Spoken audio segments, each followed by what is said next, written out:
하나님의 말씀은 요한일서 3장에서 보겠습니다. 요한일서 3장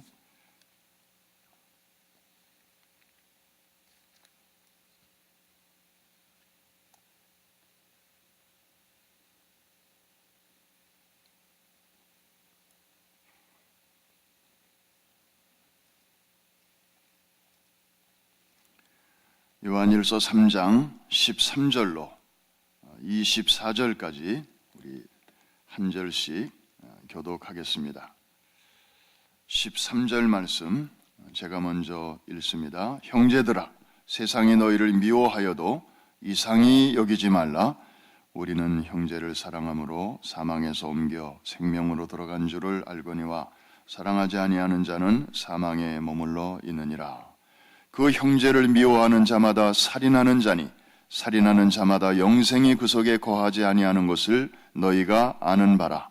그가 우리를 위하여 목숨을 버리셨으니 우리가 이로써 사랑을 알고 우리도 형제들을 위하여 목숨을 버리는 것이 마땅하니라. 누가 이 세상의 재물을 가지고 형제의 궁핍함을 보고도 도와줄 마음을 닫으면 하나님의 사랑이 어찌 그 속에 거하겠느냐. 자녀들아, 우리가 말과 혀로만 사랑하지 말고 행함과 진실함으로 하자. 이로써 우리가 진리에 속한 줄을 알고 또 우리 마음을 주 앞에서 굳세게 하리니 이는 우리 마음이 혹 우리를 책망할 일이 있어도 하나님은 우리 마음보다 크시고 모든 것을 아시기 때문이라. 사랑하는 자들아, 만일 우리 마음이 우리를 책망할 것이 없으면 하나님 앞에서 담대함을 얻고 무엇이든지 구하는 바를 그에게서 받나니 이는 우리가 그의 계명을 지키고 그 앞에서 기뻐하시는 것을 행함이라. 그의 계명은 이것이니 곧 그 아들 예수 그리스도의 이름을 믿고 그가 우리에게 주신 계명대로 서로 사랑할 것이니라. 그의 계명을 지키는 자는 주 안에 거하고 주는 그의 안에 거하시나니 우리에게 주신 성령으로 말미암아 그가 우리 안에 거하시는 줄을 우리가 아느니라. 아멘.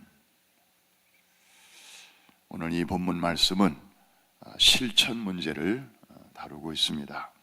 읽을 때마다 늘 이렇게 도전을 받습니다. 우리가 성경을 늘 대합니다. 이 성경은 다른 책과 달라서 우리에게 무슨 말씀을 해주시든 간에 우리는 그 말씀대로 살아야 할 거룩한 의무를 우리에게 줍니다. 여러분들이 학교에서 나름대로 이런저런 과목을 전공하셨을 것입니다. 저는 문학을 공부했습니다. 참 좋았습니다. 그런데 제가 좋아하는 어떤 문학가의 삶을 제가 그대로 살아야 할 의무는 느끼지 못했습니다. 그냥 그 사람의 작품이 좋아서 감상했고 읽었고 그 사람이 지은 소설은 죄다가 사다가 읽었고 그냥 좋았습니다. 그러나 제가 꼭 그 사람처럼 살아야 할 의무는 없었죠. 그런데 신학을 공부하니까 신학도 학문, 문학도 학문인데 차이점이 있더라고요. 신학은 하나님의 말씀을 공부하고 또 그와 관련된 그런 분야들을 공부하는 것인데 공부를 했으면 그럼 뭔가 깨달았으면 그대로 살아야 되는 거예요. 내가 나름대로 지은 신학적 집을 멋있게 지어놨는데 나는 그 집에서 안 살고 딴 집에서 산다. 이거는 건강한 신학이 아니죠. 마찬가지로 우리가 성경을 읽으면서 늘 느끼는 것은 내가 성경을 읽었지만 또 깨달았지만 그것이 실천으로 이어지기 전까지는 저는 완전히 성경을 읽은 게 아닙니다. 실천으로 완성되기 전까지는 저의 깨달음은, 여러분의 깨달음은 완전한 게 아닙니다. 그래서 유명한 미국의 극작가 마크 트웨이는 그런 말을 했습니다. 많은 사람들은 성경을 읽다가 몇 안 되는 난해한 구절, 그런 것 때문에 고민한다. 그러나 나는 성경을 읽다가 삼척동자라도 쉽게 이해할 수 있는 그런 구절들의 실천 문제로 고민한다. 와, 참 뼈 있는 말이죠. 그러니까 우리는 쓸데없는 것에 너무 많은 신경을 쓸 때가 많아요. 그래서 실천을 못하고 그냥 머리로 생각하고 이건 왜 이럴까? 왜 저건 저럴까? 하나님은 천지를 창조하셨다는데, 창세기 1장 1절에서 천지를 창조하셨다는데 그 이전에는 뭘 하고 계셨을까? 뭐 이런 쓸데없는 그런 질문과 생각과, 그리고 아담과 하와는 과연 카인과 아벨 둘만 낳았나? 아니면 더 많이 낳은 건 아닌가? 뭐 이런 여러 가지 그냥 인간의 어떤 현학적인 생각에 얽매여서 정말 중요한 실천 문제를 소홀히 할 때가 있습니다. 그래서 오늘 이 말씀의 그 요지를 보니까, 사랑하는 자들아, 우리가 이 말과 혀로만 사랑하지 말고 행함과 진실함으로 사랑하자. 왜? 하나님이 먼저 시범을 보여주셨기 때문에. I love you, 얘들아.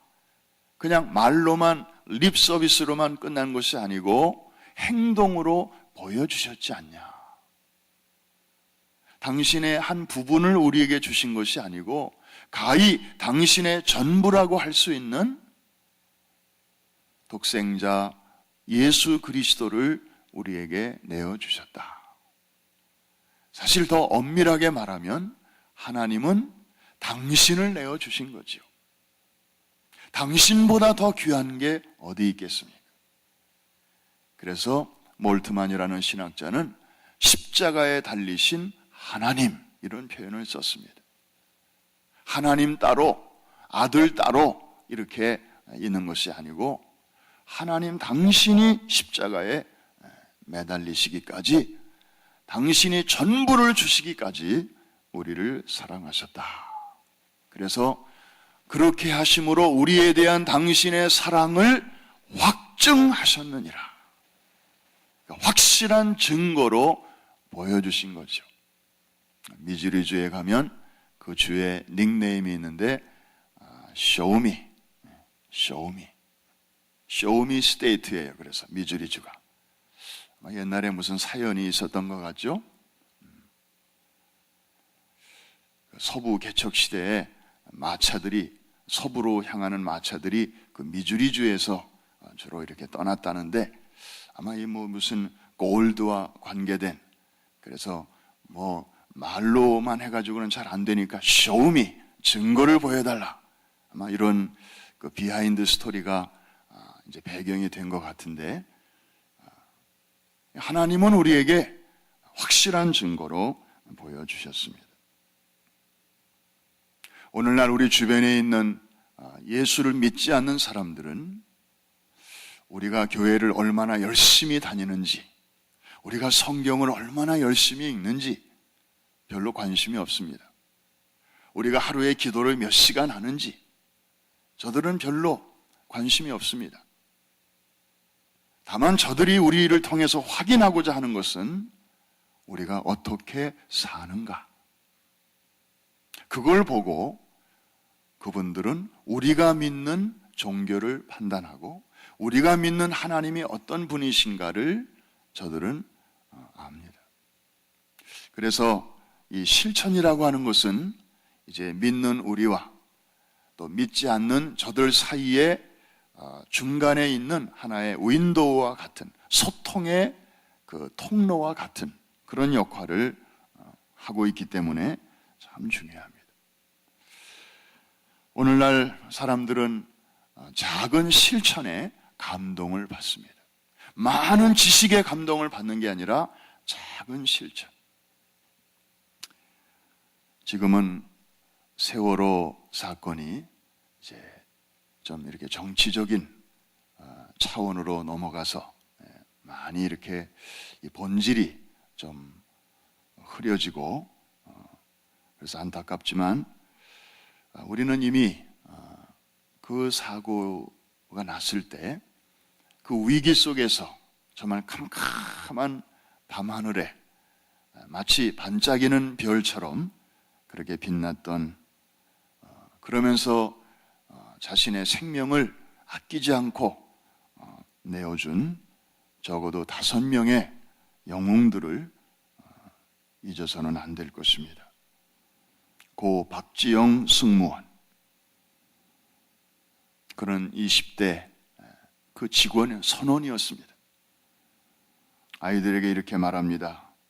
너희들 다 구하고 나는 나중에 나갈게. 선원은 맨 마지막에 나가는 거야. 참 first in, last out의 그런 아름다운 본을 보여주었습니다. 그 자신의 구명조끼를 아래층에 있는 학생에게까지 가서 건네주면서 마지막까지 승객을 구조했습니다.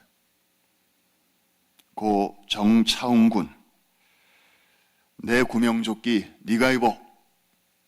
자신이 입고 있던 조끼를 벗어서 친구에게 건네주었죠.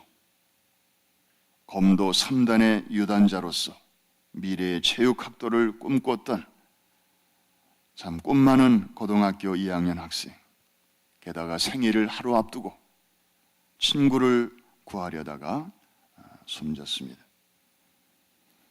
고 남윤철 교사, 얘들아 빨리 빠져나가. 애들이 선생님의 안내를 받아서 또 선생님의 등을 떠밀어줘서 나오고 보니까 선생님이 보이지를 않았습니다. 고 최혜정 교사, 걱정하지 마. 너희들부터 나가고 선생님도 나갈게.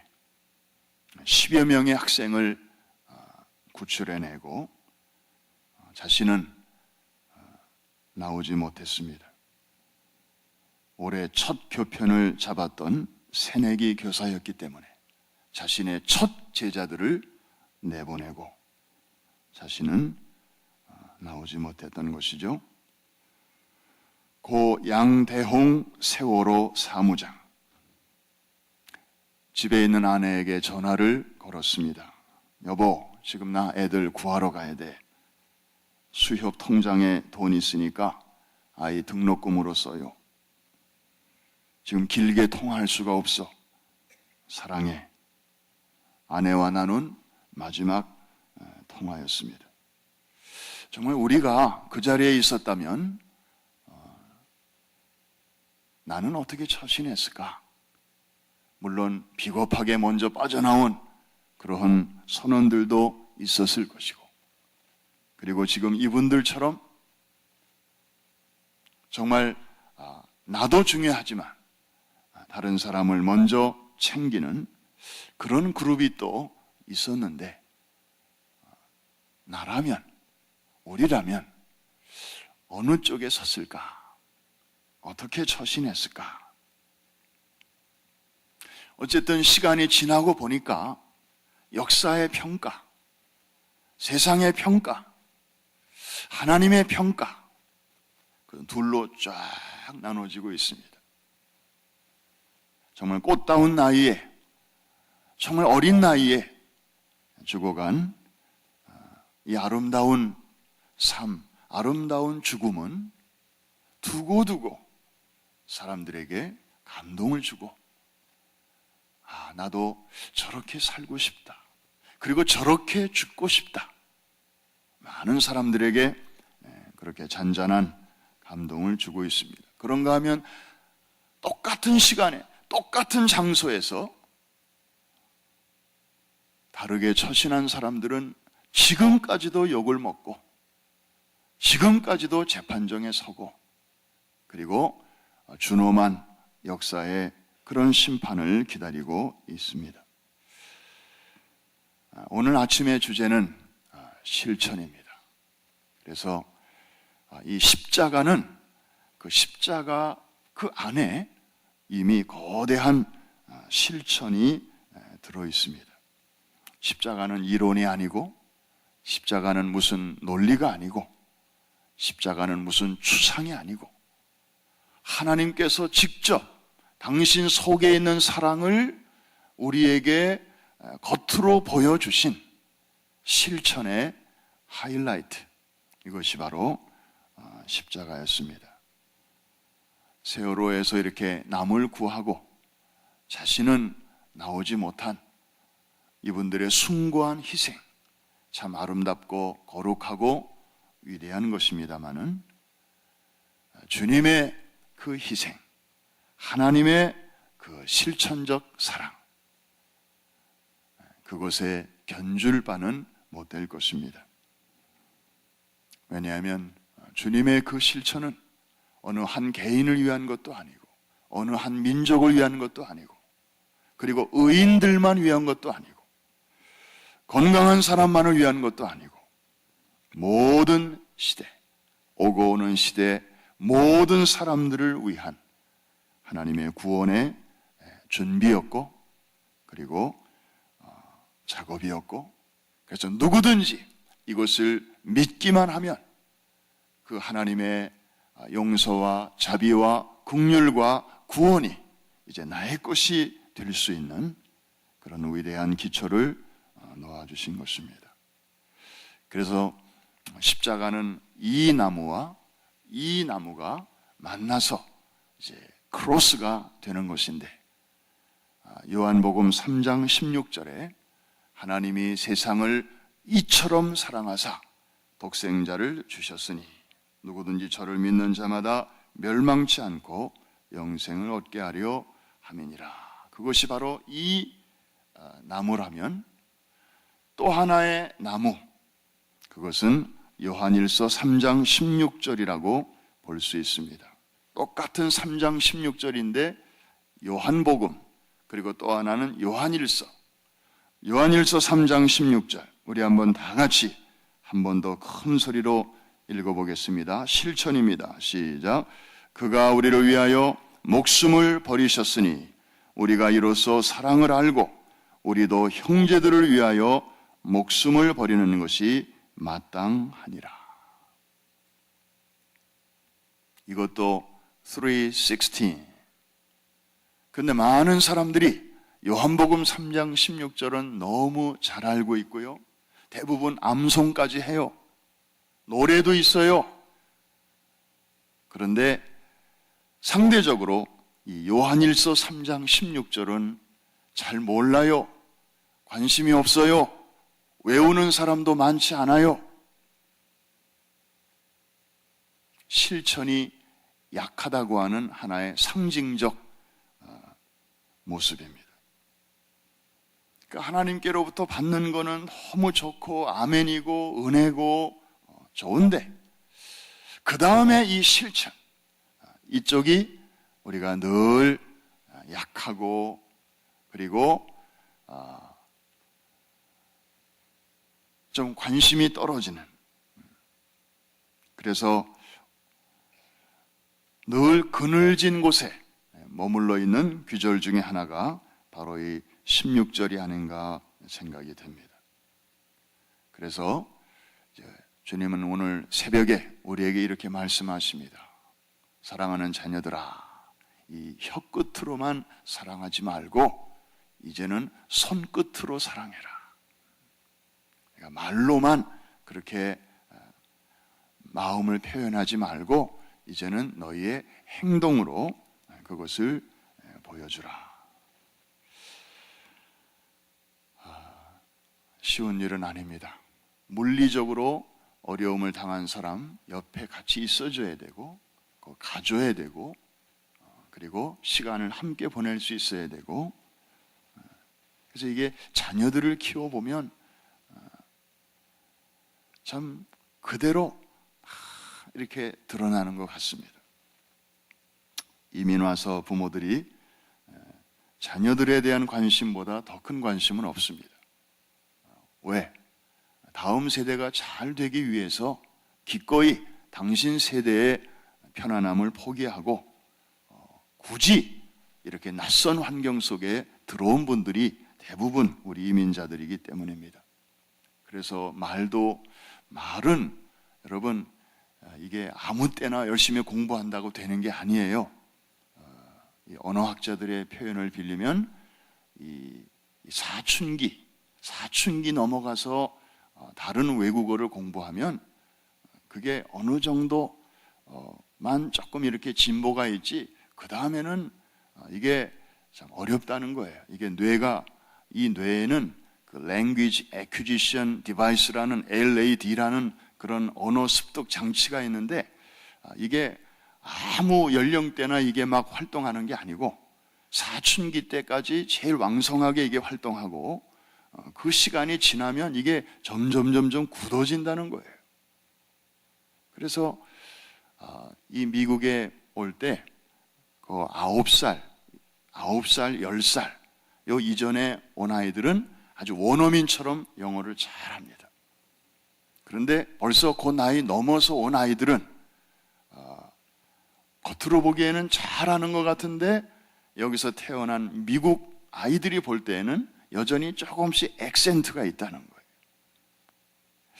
그러니까 이 말이라는 게 정말 어려서 배워야지 커서 배우면 늘 어딘가 모르게 어색하고, 마치 외국인들이 한국에 와서 한국말 하는 것처럼 잘하는데 우리는 알잖아요. 어딘가 모르게 혀가 꼬이고 그리고 한국, 미국 뭐 이렇게 하는 것처럼 좀 어색하단 말이에요. 그러니까 그런 걸 감수하고 부모들이 이렇게 미국에 와서 애를 쓰는 게 우리 자녀들을 위해서 애를 쓰는데, 아이러니는 자녀들을 위해서 엄마도 뛰고 아빠도 뛰고 그러다 보니까 정작 자녀들하고 같이 보내는 시간은 그렇게 많지 않고, 마음은 항상 자녀를 향하고 있어요. 이게 다 너희들을 위해서 이렇게 고생하는 거야, 알지? 그런데 아이들은 부모가 생각하는 것만큼 그걸 다 알 수가 없어요. 왜? 표현이 잘 안 되기 때문에. 부모는 주로 속으로 사랑하고요. 그런데 이게 행동으로, 실천으로 보여줘야 아이들이 그걸 피부로 느끼는데 절대 시간이 부족하고 이제 그러다 보니까 나중에는 서로 이제 오해가 생깁니다. 그리고 세대 간의 이 사랑의 방정식이 달라가지고 부모 세대는 이렇게 사랑을 하는데 그 사랑의 의미를 자녀들은 잘 이해 못할 때가 있어요. 그래서 정말 이 실천의 문제, 우리가 늘 고민해야 하는 그런 문제인데, 우리 자녀들이 그 사랑을 느낄 수 있도록 저들의 눈높이에 맞게, 우리 하나님께서 당신의 사랑을 너무 고차원적으로 표현하셨다면 우리는 그 사랑을 받고도 잘 몰랐을 거예요. 그런데 우리의 눈높이로 낮아지시고, 그럴 필요가 없는 분이 우리처럼 인간의 몸을 입으시고 이 땅에 찾아오셔서 베이비로 태어나셔서 인간이 성장하는 과정을 다 경험하시고, 그리고 우리가 당할 수 있는 모든 차원의 고난을 다 맛보셨잖아요. 피지컬 고난, 그 다음에 정신적 고난, 그리고 마지막에는 영적인 고난까지, 아버지로부터 외면당하시는, 버림받으시는 그런 총체적 고난과 총체적 죽음을 다 맛보시면서 우리를 구원의 자리로, 어둠에서 빛으로 이렇게 옮겨주신 것입니다. 요한복음 3장 16절과 함께 우리 요한일서 3장 16절, 이 균형을 잃지 않도록 오늘 새벽에 주님 앞에 우리 자신을 한번 거울 앞에서, 말씀의 거울 앞에서 비춰보면서, 내가 나름대로 열심히 하고 있는데 가정에서 좀 더 힘써야 할 것은 무엇인가, 또 우리 목장에서, 교구에서, 또 우리 가게에서, 직장에서 나는 저들에게 어떤 모습으로 비춰지고 있는가 한번 깊이 생각하면서, 그리고 더 나아가서는 더 큰 이제 414 윈도우 운동의 역사를 생각하면서 이 아침에 기도할 수 있기를 바랍니다. 특별히 10월에 이제 40일 정도밖에 남지 않은 이 414 대회는 주제가 실천입니다. 414이 무엇이냐, 왜 중요하냐, 그거는 이미 이제 우리의 뒤로 지나갔습니다. 이미 전 세계 사람들이 다 알고 있습니다. 사람들이 관심 갖고 있는 게 이제는 what, why 그게 아니고 이제는 how. 어떻게 우리가 다음 세대를 세울 수 있겠습니까? 어떤 방법을 사용하면 좋을까요? 이거를 전 세계 지금 필드에서 일하는 사람들이 나름대로 자신들의 열매를 가지고 모이는 것입니다. 그리고 다른 사람들이 하고 있는 이야기를 함께 들으면서 그들의 스토리를 나의 스토리로 이제 이것을 어답트 해가지고 이제 자기의 사역의 현장으로 돌아가도록 도와주는 것입니다. 그러면 하다가 뭔가 이렇게 막혔던 사람들이 거기서 또 돌파구를 발견하고, 아, 맞아, 저렇게 하면 되겠구나, 저기서 저렇게 좋은 열매가 있었다면 우리 마을에서는 저걸 이렇게 조금만 변형하면 정말 더 좋은 열매가 열릴 수 있겠구나. 정말 많은 사람들이 기쁨의 보따리를 안고 그리고 돌아가게 될 것입니다. 실천입니다. 하나님께서 크게 기뻐하실 것입니다. 교회와 성도들에게 하늘문을 여시고 하나님께서 더 큰 은혜와 복을 내려 주실 줄로 믿습니다. 오늘 하루도 작은 것에서부터, 가능한 것에서부터, 아주 실제적인 것에서부터 우리 실천하는 뜻있는 하루가 될 수 있기를 주의 이름으로 축원합니다.